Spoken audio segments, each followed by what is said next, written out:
There are moments in life when everything stops because of something small. Not a war, not a disease, not a betrayal, just a tool that slips, a borrowed item lost, a mistake that carries weight far beyond its size. This is a story about one of those moments. It happened thousands of years ago along the muddy banks of the Jordan River, in a time when prophets lived simply and worked with their hands. It involved a man whose name we do not know, an axe head that sank beneath dark water, and a prophet named Elisha, who understood that God's attention is not reserved only for kings and nations. This is a story the world often overlooks. It contains no battle, no plague, no dramatic confrontation. It is quiet, it is humble. And in that humility, it reveals something profound about the nature of divine care. It reminds us that what feels small to others may be everything to us, and that God sees both. Let us return to that riverside. Let us watch what happened when iron met water and faith met need. Chapter 1. A Growing Community. The prophets had been gathering for years. They came from villages scattered across the hill country, drawn by the teaching of Elisha, the man who had inherited the mantle of Elijah. Some were young, barely past boyhood, with faces still smooth and eyes burning with questions about the sacred texts. Others were older, weathered by years of labor, men who had heard the voice of the Almighty in dreams or visions and could not return to ordinary life afterward. They lived together in a compound near Gilgal, a place that had once been holy ground in the days of Joshua.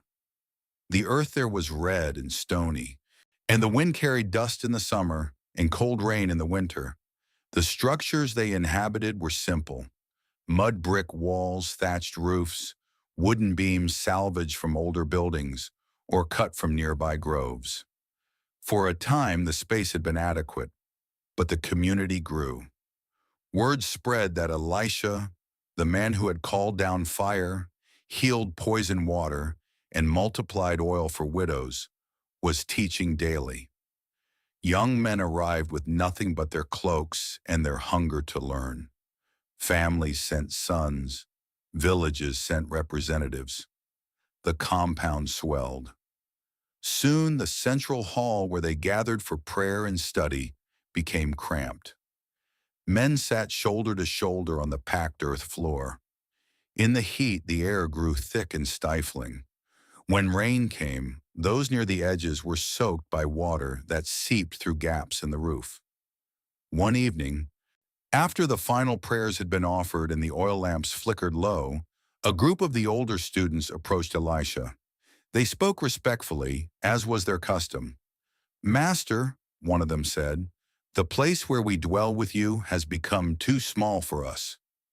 Elisha looked around at the faces of the men seated near him. He saw the truth of their words. There was no complaint in their tone, only a simple statement of fact. These were not men accustomed to luxury. They were not asking for comfort. They were asking for space to continue the work they had begun. Another man spoke. "Let us go to the Jordan if it pleases you. There is timber there. We can cut beams and build a new place large enough for all of us." The Jordan River was not far, perhaps a day's walk, depending on the path taken. Its banks were thick with trees, many of them old and strong. Tamarisk, acacia, and willow grew in tangles along the water's edge. The wood there was dense and reliable, suitable for construction. Elisha considered their request. He could have refused. He could have said the work was unnecessary, that humility required them to endure discomfort. But that was not his way. He understood that growth required adaptation. A community that could not expand its walls would eventually stop growing inward as well. "Go," he said simply. The men nodded, relief visible on their faces. But before they rose to leave, one of them, a younger man with a scar across his forearm from an accident in his youth, spoke again. "Please," he said, "come with us." Elisha looked at him. The request was sincere. These men did not want to work without their teacher present. And they wanted his blessing, yes, but also his company. They wanted to labor alongside him, to know that the new structure they built would be as much his as theirs. Elisha smiled faintly. I will come. The decision was made. The next morning, before the sun had fully risen, the group assembled near the edge of the compound. There were 12 of them in total, not counting Elisha.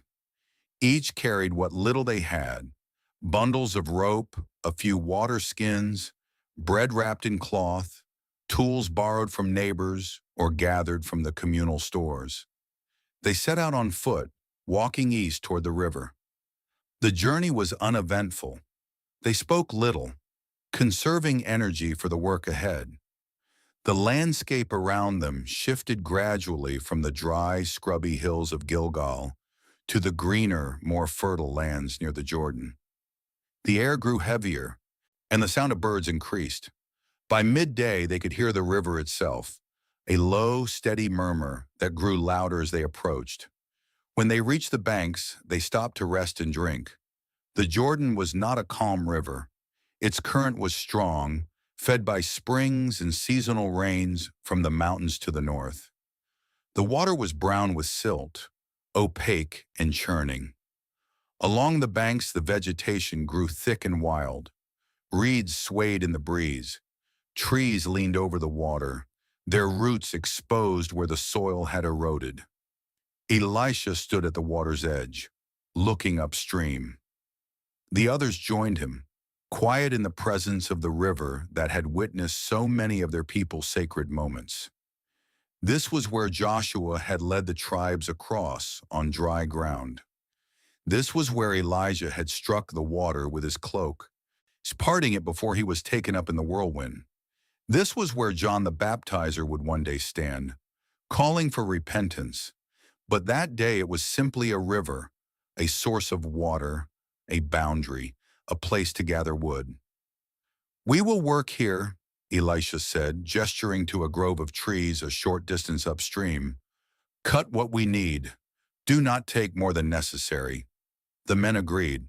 They spread out along the bank, each selecting a tree. The work began in earnest. Axes rising and falling, the dull thud of iron biting into wood echoing across the water. Chapter 2. Borrowed Tools and Shared Labor. The tools they carried were not new. In that time and place, metal was precious, iron was difficult to extract, labor-intensive to smelt, and expensive to forge. A good axe head could cost a man weeks of wages. For most of the prophets, who owned nothing and lived on the generosity of others, such a purchase was impossible. So they borrowed. One man had brought an axe lent by a farmer in a nearby village. Another carried a blade given by a merchant who had once been healed by Elisha and remained grateful. A third used a tool borrowed from a family member, a brother or cousin who trusted him to return it undamaged. The man whose story this becomes had borrowed his axe from a neighbor in Gilgal. The neighbor was not wealthy, but he was kind.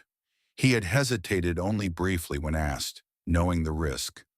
Axes were lost, blades broke, rivers were unforgiving. But he had seen the sincerity in the young man's eyes and had handed over the tool with a simple instruction. Bring it back. The young man had promised he would. Now, standing on the riverbank with the axe in his hands, he felt the weight of that promise. The handle was smooth from years of use, worn to fit the grip of whoever had wielded it before him. The iron head was dark with age, but still sharp, still capable. He tested the edge with his thumb, felt the faint bite of metal against skin, and nodded to himself. He chose a tree near the water, a sturdy acacia with a trunk as thick as a man's torso. It would yield strong beams. He positioned himself, feet planted firmly in the soft earth, and began to swing. The first strike bit deep. Chips of wood flew. The sound was clean and satisfying. He swung again and again. A rhythm developed. The work was hard but good. Sweat gathered on his forehead despite the coolness of the morning. His arms ached, but it was the ache of honest labor. Around him, the others worked in similar fashion. No one spoke much. There was no need. The sounds of the forest filled the silence. Axes striking wood, branches cracking, the river's constant murmur. Occasionally someone called out a warning as a tree began to tilt. Then the crash, the thud of timber hitting earth, the brief pause as everyone checked to ensure no one was hurt. Elisha moved among them, not supervising but participating. He carried rope to bind cut branches. He helped drag felled trunks toward a clearing where they would be stripped and measured. His presence was steady and unassuming. He did not need to command. His involvement was leadership enough. The young man with the borrowed axe worked near the water's edge. The tree he had chosen was stubborn, its wood dense and resistant.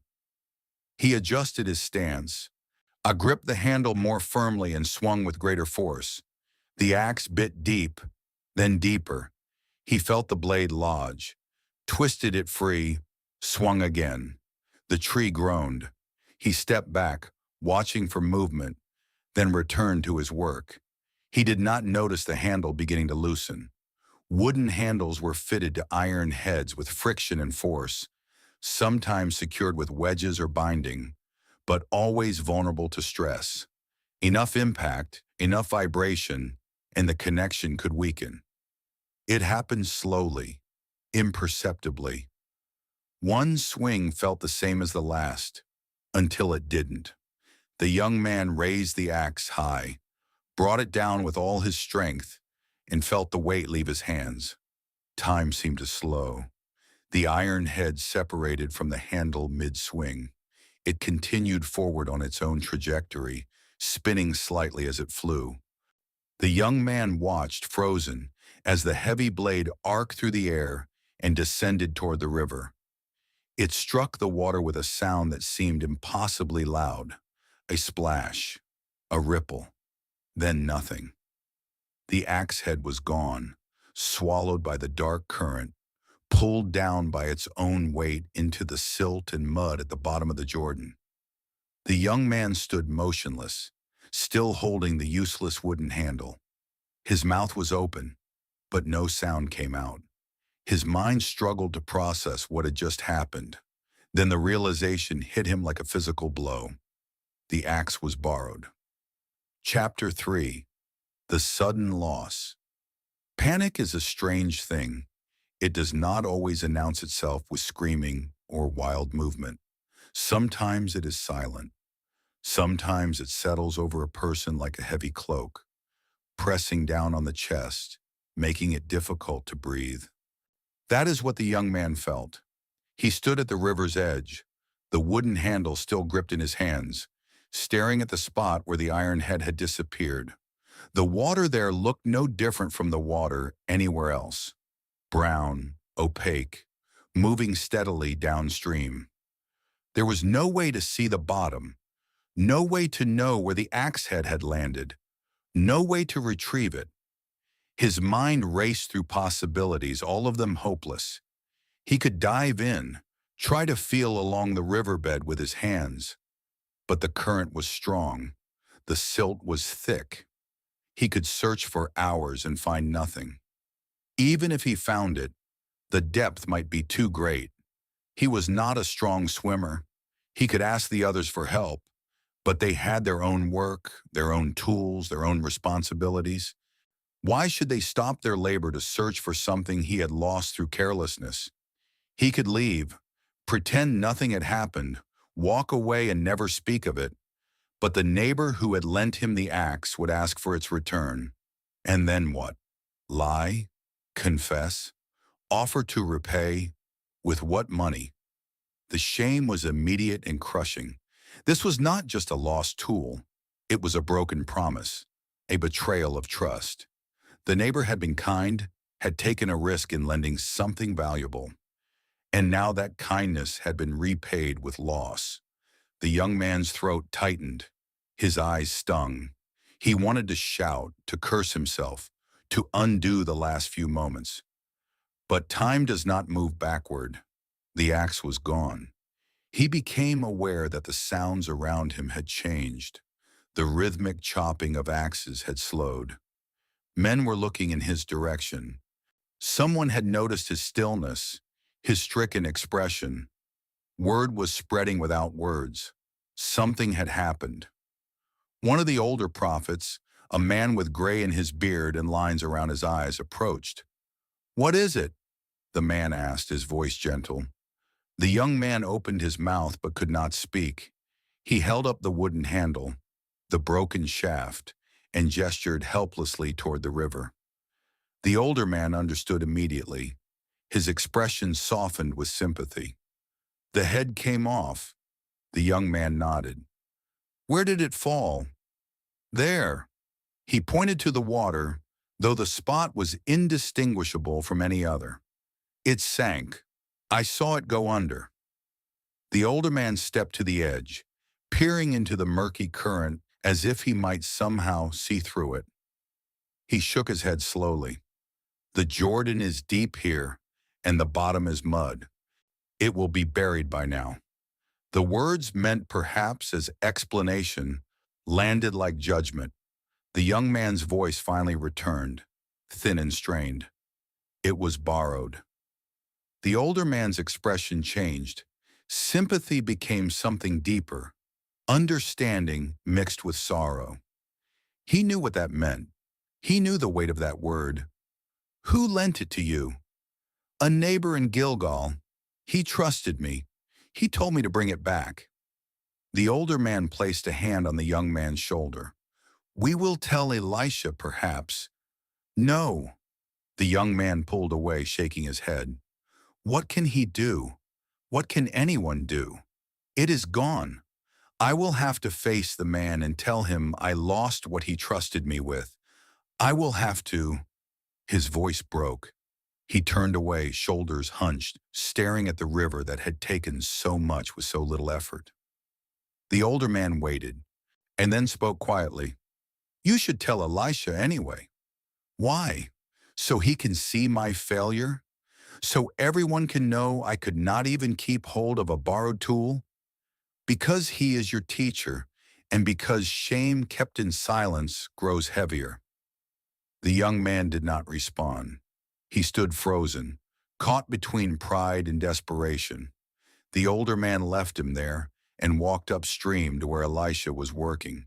The two spoke briefly, their voices too low to hear. Elisha glanced toward the young man, then set down the rope he had been holding and approached. When he reached the young man's side, Elisha did not speak immediately. He simply stood beside him, looking out at the river. The current moved endlessly past them, indifferent to human loss. Finally, Elisha spoke. "What has happened?" The young man could not meet his eyes. He stared at the ground, at his own feet in the mud, and forced the words out. "I was cutting a tree. The axe head, it flew off. It is in the river now, somewhere at the bottom." Elisha waited. The young man continued, his voice cracking. "It was borrowed, master. I did not own it. A man trusted me to bring it back, and I have lost it." The shame in his voice was raw and undisguised. Elisha did not respond with platitudes. He did not say, "These things happen," or "Do not worry." He did not minimize the loss or the young man's distress. Instead, he asked a simple question. "Where did it fall?" Chapter 4. A Cry for Help. The young man looked up, surprised. Elisha's face was calm, neither angry nor dismissive. His eyes held a quiet seriousness, as though the matter at hand was worthy of attention. "Hey, where did it fall?" Elisha asked again. The young man hesitated, then pointed. "There, near those reeds. I saw it hit the water and sink." Elisha nodded slowly. He walked to the spot, careful in his footing on the slippery bank. He stood at the edge, looking down into the brown water. And then he did something unexpected. He knelt. The other men had gathered by now, their work abandoned, drawn by curiosity or concern. They watched in silence as Elisha remained crouched by the river, his hand resting on the ground, his head bowed as if listening. The young man felt his heart pound. He did not understand what was happening. Was Elisha praying? Was he searching for something in the water? The current moved past, unceasing, revealing nothing. Then Elisha stood. He looked around, his gaze settling on a piece of wood lying nearby. A branch that had been trimmed from one of the felled trees, smooth and straight, about the length of a man's forearm. He picked it up. Without a word, Elisha turned back to the river. He held the branch in both hands, measured the distance, and then he threw it into the water. It landed with a soft splash, exactly where the young man had pointed. For a moment, nothing happened. The branch floated on the surface, rocked by the current, drifting slowly downstream. The gathered men watched, confused. Some glanced at each other, uncertain. What was the purpose of this? Why throw wood into the river where iron had sunk? The young man felt a flicker of something he could not name. Not hope, not yet, but a suspension of despair. Something in Elisha's manner suggested this was not a meaningless gesture. And then the water near the floating branch began to churn. It was subtle at first, a small disturbance in the current, as though something beneath the surface was moving upward. The brown water swirled. Bubbles rose. The men leaned forward, straining to see. And then it broke the surface. The axe head. It rose from the depths slowly, impossibly, as though buoyed by some unseen force. The dark iron head emerged from the murky water, trailing silt, spinning slightly in the current. It floated, iron floating on water, defying everything the men knew about weight and nature. A collective gasp rippled through the group. The young man could not move. He could not speak.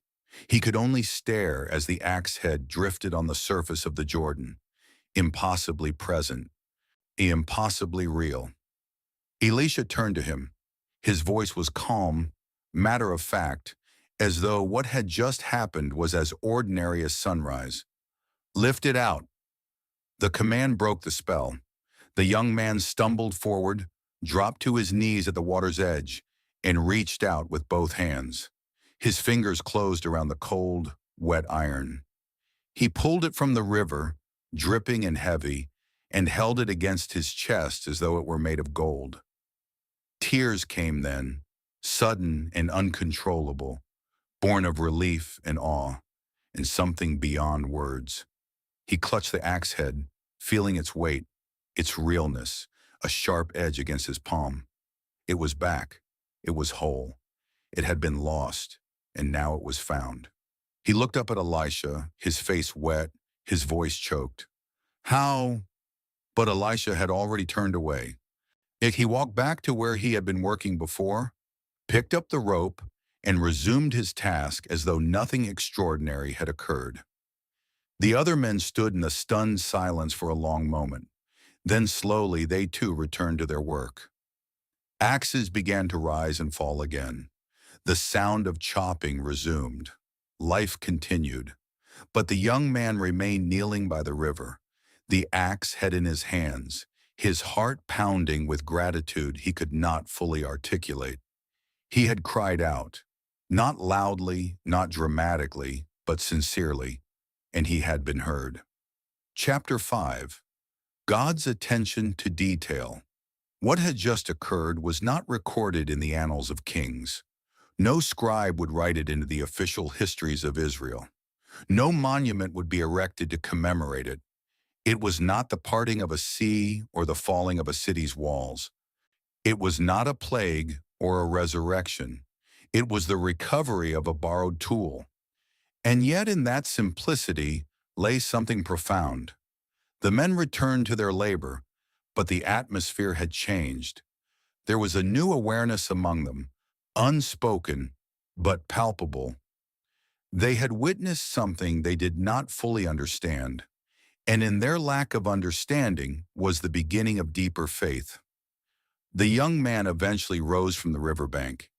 He held the axe head carefully, almost reverently, and walked to where his bag lay among the tools. He found a strip of cloth and dried the iron thoroughly, wiping away the silt and water until the metal gleamed dully in the afternoon light. He examined the wooden handle, the shaft that had failed him. It was undamaged, still strong, but the wedge that had secured the axe head had loosened, and he would need to refit it, tighten the connection, ensure it would not fail again. But that was a task for later. For now, he simply wrapped the axe head in the cloth and placed it safely among his belongings. When he returned to the trees, he chose a different one, smaller, closer to the clearing, farther from the water. He borrowed another axe from one of the other men, one whose head was more securely fastened, and resumed his work. The day wore on. The sun moved across the sky, its angle shifting, its heat waning. The men worked steadily, felling trees, stripping branches, cutting timber to length. The pile of usable wood grew. By the time evening approached, they had gathered more than enough for the new structure. Elisha called a halt to the work as the light began to fade. The men gathered their tools. They collected their belongings and assembled near the clearing. They were tired but satisfied. The mission had been accomplished. Before they left, one of the older men, the same who had first approached the young man at the river, spoke.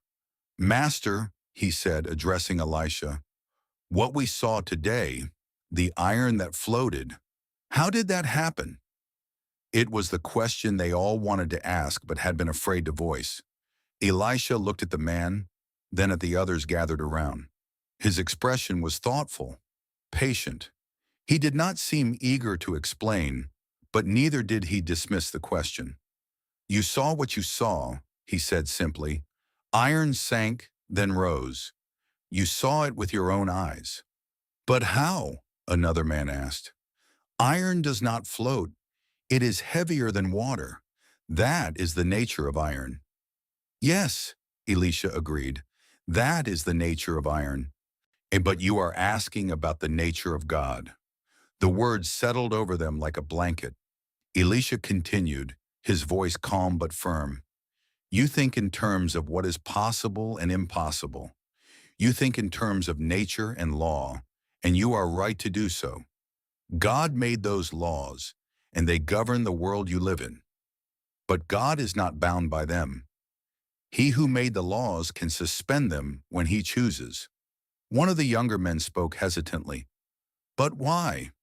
Why suspend the law of nature for something so small? An axe head. It is not a matter of life and death. It is not a battle or a famine. Why would God bother?" Elisha smiled faintly. Why would he bother? Because it mattered to the one who lost it. Because a promise had been made, and a trust had been broken, and shame had taken root. Because the God who numbers the hairs on your head and watches the sparrow fall is not a God who measures importance the way you do. He paused, letting the words sink in. You think God only acts in great moments, in the parting of seas and the falling of walls, in victories over armies and the healing of kings. But God is present in the small moments too. In the moments you think no one else notices, in the losses that feel too insignificant to mention, in the shame you carry alone. The young man standing at the edge of the group felt those words like a hand on his shoulder. Elisha continued, "The axe head was small, yes, but the burden it carried was not, and God saw that burden. He saw the trust that had been broken, the fear of facing the one who had lent it, the shame of failure, and he chose to act. Not because the iron was important, but because the man carrying the weight was." Silence followed. The men looked at each other, then at the ground, processing what they had heard. Some nodded slowly, others remained still, their faces thoughtful. Finally, the older man who had first asked the question spoke again. So God saw the need, even when it was small, and he met it. Yes, Elisha said, that is what happened today. But why did you throw the wood into the water? Another man asked. What did that have to do with the iron rising? Elisha's smile returned, faint and enigmatic. The wood was simply an act of obedience. God told me where to place it. I obeyed. The rest was his doing, not mine. So you did not make the iron float? No, God made it float. I simply did what I was told to do. The distinction was important. Elisha was not claiming personal power. He was not presenting himself as a miracle worker in his own right. He was a servant, obedient to a voice the others had not heard, but trusted he had. One of the men asked the question that had been hovering unspoken among them. Will you teach us to hear that voice? Elisha looked at him for a long moment. I can teach you to listen, but whether you hear depends on more than my teaching. It depends on your willingness to trust that God speaks, even when his words lead you to places that do not make sense, even when his instructions seem strange, even when what he asks seems too small to matter. He gestured toward the river. Today he asked me to throw wood into water. To you that may have seemed foolish, but I trusted that he had a reason, and he did. The men absorbed this. They had seen the result. They could not argue with what their own eyes had witnessed. As the group prepared to leave, the young man approached Elisha. He carried the wrapped axe head in his hands, holding it carefully. Master, he said quietly, I do not know how to thank you. Elisha looked at him, his expression kind. You do not need to thank me. Thank the one who saw your need and answered it. I will, the young man said. I will. But I also thank you for being willing to ask on my behalf, for caring about something so small. Elisha placed a hand on the young man's shoulder. Sorry, it was not small to you, and therefore it was not small to God. The young man nodded, his throat tight with emotion. He wanted to say more, to express the depth of his gratitude, the relief that had washed over him, the awe of witnessing something beyond explanation. But words felt inadequate.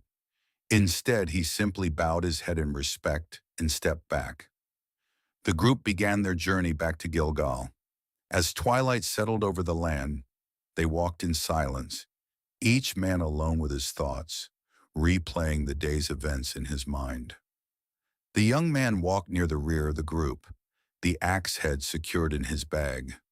Every few steps he reached back to touch it, to reassure himself it was real. It was there. It had not been a dream. When they reached the compound late that night, the men dispersed to their quarters, and the young man went to his sleeping mat, placed the axe head beside him, and lay awake for a long time, staring up at the thatched roof. He thought about the river. He thought about the moment the iron had broken the surface, impossibly floating. He thought about Elisha's words. God saw your need and answered it. Small needs, small losses, small moments of shame and fear. God had seen his, and God had cared. That realization settled into his heart like a foundation stone.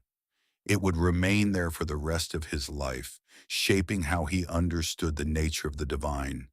Not distant, not indifferent, not preoccupied only with the grand in the significant, but present, attentive, caring about what mattered to the ones he loved. The young man finally closed his eyes and slept, the borrowed axe head safely beside him, ready to be returned in the morning. Chapter 6. Responsibility Restored. The next day dawned clear and cool.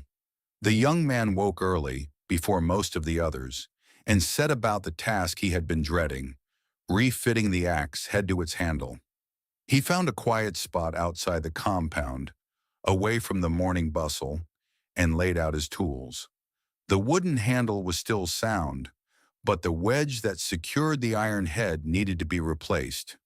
He searched through the scraps of wood left from previous projects and found a small piece of hardwood suitable for carving. He worked carefully, shaping the wedge with a knife, testing the fit, shaving away slivers until the piece slid snugly into the slot at the top of the handle.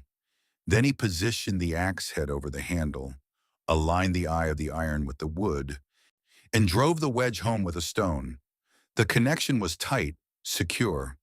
He tested it by swinging the axe gently through the air, feeling for any looseness, any wobble. There was none. The tool was whole again. Satisfied, he set the axe aside and prepared for the journey back to Gilgal. The neighbor who had lent him the axe lived on the western edge of the village, in a small house with a yard where chickens scratched in the dirt and a goat was tethered to a post. The man was a farmer, weathered and practical, with hands roughened by years of labor and a face that seemed perpetually squinting against the sun. When the young man approached, the neighbor was outside repairing a section of fence. He looked up, saw the young man, and straightened, wiping his hands on his tunic. "You're back," the neighbor said. His tone was neutral, and neither warm nor cold. "I am back," the young man replied. He held out the axe, offering it across the space between them. The neighbor took it, examined the head, tested the handle, and swung it once to check the balance. He nodded, satisfied. "You brought it back," he said simply. "I did." "Good." There was a pause. The young man knew he could leave it at that. The axe had been returned. The promise had been kept. There was no need to say more, but he could not leave it unspoken. "I almost did not," he said quietly. The neighbor looked at him, curious. "I was careless," the young man continued. "The head came loose while I was working. It flew into the river, the Jordan. It sank, and I thought it was lost forever." The neighbor's expression shifted slightly, concern perhaps, or surprise.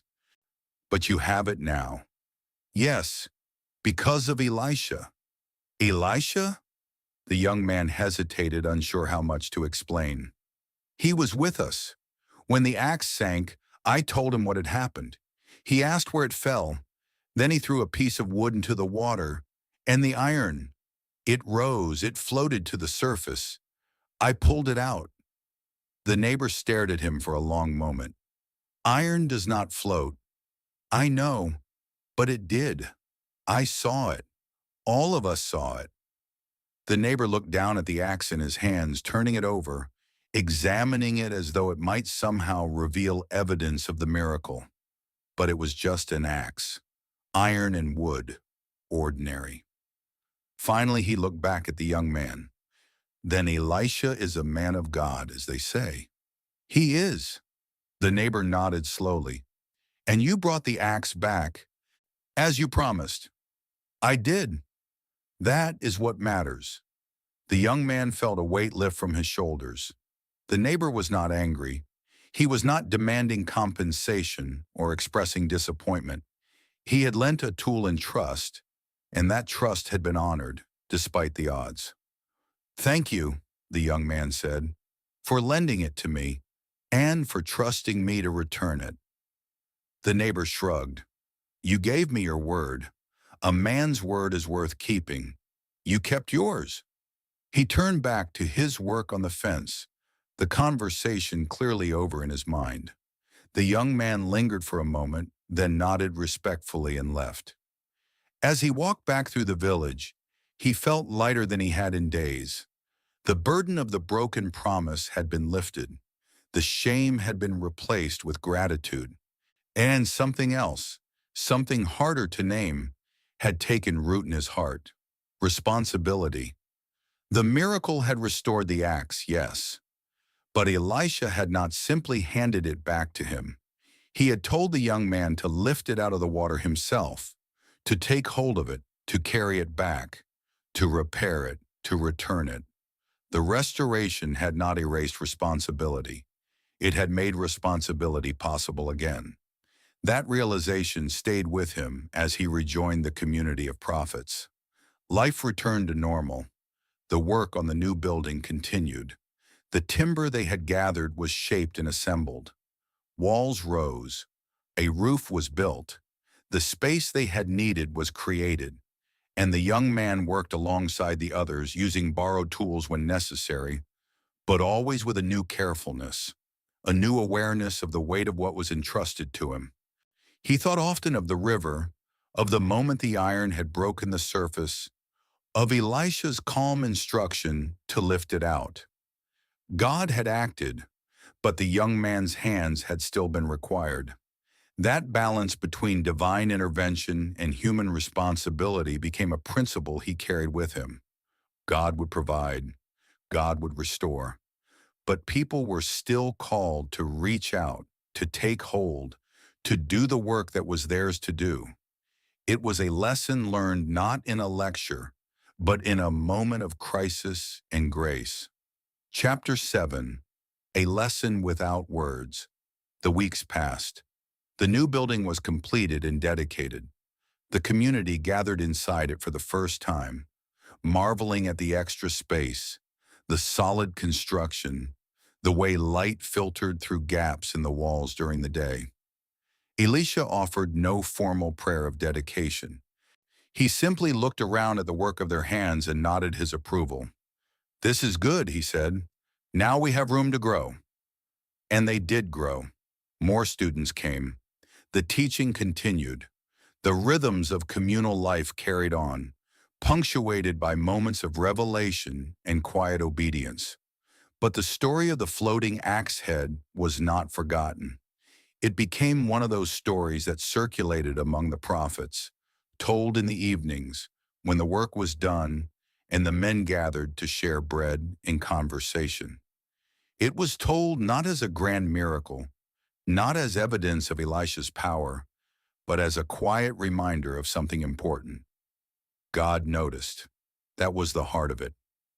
God noticed the small things, the lost things, the shameful things, the things people carried in silence, too embarrassed or too overwhelmed to speak of them aloud. And the young man himself rarely spoke of what had happened. When others told the story, he would listen, his face unreadable, and say nothing. But those who knew him well could see the change in him. There was a steadiness now that had not been there before, a quiet confidence that came not from arrogance, but from having been seen and helped when he had felt most alone. One evening, several months after the incident, a new student arrived at the compound.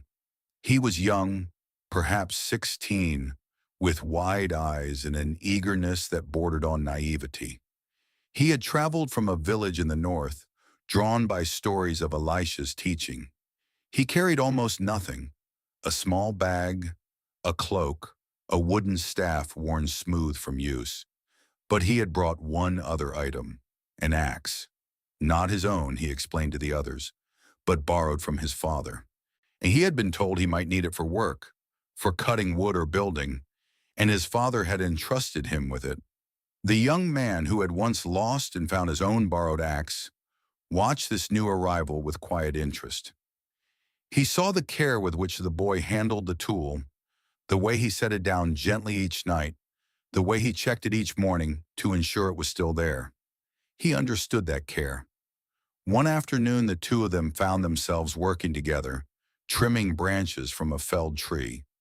The new student worked eagerly but clumsily, his swings imprecise, his grip uncertain. "Careful," the young man said. "Make sure the head is tight before you swing. Check it often. Wood loosens with use." The boy nodded, paused to examine the axe, and tested the fit of the head. It was secure. He resumed his work, and more cautiously now. After a while, the boy spoke. "Did you bring your own tools when you came here?" The young man smiled faintly. "No, I borrowed mine too." "From your family? From a neighbor? Were they worried you would lose it?" The young man paused, considering his answer. "Probably. Axes are valuable. Easy to lose, hard to replace." "Did you?" the boy asked, then immediately looked embarrassed. I am sorry, I should not ask. It is all right, the young man said. Yes, I lost it. For a while. The boy's eyes widened. What happened? The head came off while I was working by the river. It sank. I thought I would never get it back. But you did. Yes. How? The young man looked at the boy, saw the genuine curiosity in his face, and decided to tell the story simply, without embellishment. Elisha helped me. He asked where it fell, and then he threw a piece of wood into the water. The axe head rose to the surface. I pulled it out. The boy's mouth fell open. It rose, but iron sinks. Everyone knows that. Yes, the young man said. Everyone knows that. Then how? God made it rise. The boy was silent for a moment, processing this. Why? It was the same question that had been asked before. The young man gave the same answer Elisha had given. Because it mattered to me. Because I had been trusted with something and had lost it, and God saw that burden, so he restored it. The boy looked down at the axe in his own hands, his expression thoughtful. Do you think he would do that for me, if I lost mine? The young man smiled. I do not know, but I know he sees you, and I know he cares about what you care about. Yes, so be careful with what is entrusted to you. And if you lose it, do not hide it. Tell someone. Ask for help. God hears those who call out, even when they think no one else is listening. The boy nodded slowly, his grip on the axe tightening slightly. I will be careful. Good. They returned to their work, the conversation over, but its weight remaining. The young man thought about how the story had been passed on, how the lesson had been shared, how the experience of one had become a teaching for another. No sermon had been preached, no formal instruction given, just a story told honestly, and a truth embedded within it.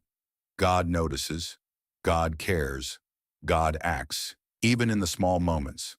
That was the lesson without words. Epilogue. The God who notices years later, when the young man was no longer young, when gray had begun to appear in his beard and lines had formed around his eyes, he would still remember the river. He would remember the sound of the axe head striking the water, the sick feeling in his stomach as it sank, the weight of shame that followed. He would remember Elisha's calm question, where did it fall? And the impossibility of what happened next. Iron floating, God acting, need met. He would remember lifting the axe head from the water, the cold metal in his hands, the tears on his face, the overwhelming sense of being seen and cared for. And he would remember Elisha's words afterward. It was not small to you, and therefore it was not small to God. That truth had shaped his life. It had taught him to bring his burdens to God, even the ones that seemed too trivial to mention. It had taught him that shame did not need to be carried in silence. It had taught him that God's attention was not reserved for kings and prophets, for wars and famines, for the grand and the dramatic. God noticed the small things too, the borrowed tools, the broken promises, the quiet fears, the moments of failure that no one else saw. God noticed, and God cared. In a world that often felt indifferent, that was a radical truth. In a world that measured importance by size and spectacle, it was a subversive revelation. The God who flung stars into the void also watched a man lose an axe and chose to act. The God who parted seas and toppled walls also cared about a borrowed tool and a broken promise. The God who spoke to prophets and kings also heard the cry of a nameless man standing by a river. Too ashamed to ask for help, but desperate enough to do it anyway. That was the God the young man, now old, had come to know. Not distant, not indifferent, not preoccupied, present, attentive, generous with grace. And so when others came to him with their own small burdens, their own quiet losses, their own moments of shame, he would listen. He would not dismiss them. He would not tell them their problems were too insignificant to matter. He would remember the river. He would remember the iron that floated. He would remember the God who notices. And he would say with the authority of one who had experienced it himself, "Tell him, he is listening, even now, even for this." Because the lesson of the floating axe head was not ultimately about miracles or power, or the suspension of natural law. It was about the character of God, a God who sees, a God who cares, a God who acts, even when the world would say the matter is too small to bother with. And in that truth, there is peace, there is courage, there is hope. Because if God notices the loss of an axe head, if he acts to restore what was borrowed and lost, if he cares about the shame we carry and the promises we fear we have broken, then nothing we face is too small for his attention. Nothing is beneath his notice, and no burden is too trivial to bring before him. The young man had learned that lesson by a river in a moment of panic and grace, and he carried it with him for the rest of his life, as should we all.